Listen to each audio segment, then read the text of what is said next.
Just very quick thing, as you know, guys, Rosh Hashanah is coming up, the new year, right? So everybody gets more serious to make new resolutions for the new year coming. But actually, one of the things that in Hasidic philosophy, in Kabbalistic parts of the Torah, they talk about that the holiness of this month is like Sabbath and the holidays. That usually families get together, you become a little bit more spiritual or a lot more spiritual. But the question which is asked, that's the entire month before Rosh Hashanah. The Jewish month started last week on Tuesday. So till Rosh Hashanah, we have like 29 days. And it's all these weekdays, even though they're weekdays, they have the holiness of Sabbath, the holidays. So the question that I ask is, how could it be such a holy time? We do regular stuff. I don't stop working. We go to school, we go to work.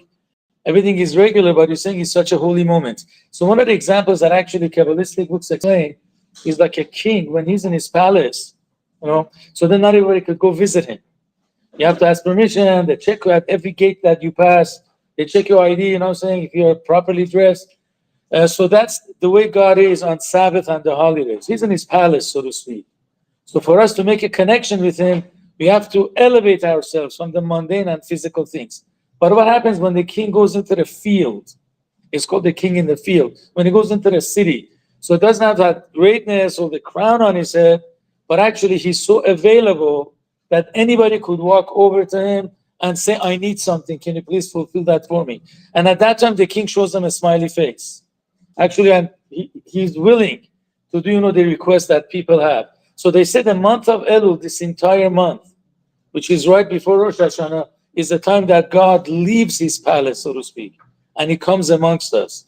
Anybody could approach him. You could ask anything that you want, as long as it's from the sincerity of the heart, he will fulfill it. I just wanted to mention, this is not something which is theory and is not true. There was somebody wrote a letter to Lubavitch Rabbi saying, I can't relate to this. And it says, this is as simple as it said. Really, God is amongst us. Everybody's very dear to him. Everybody's valuable. If not, we wouldn't be here today. If you're here, that means we're valuable to God.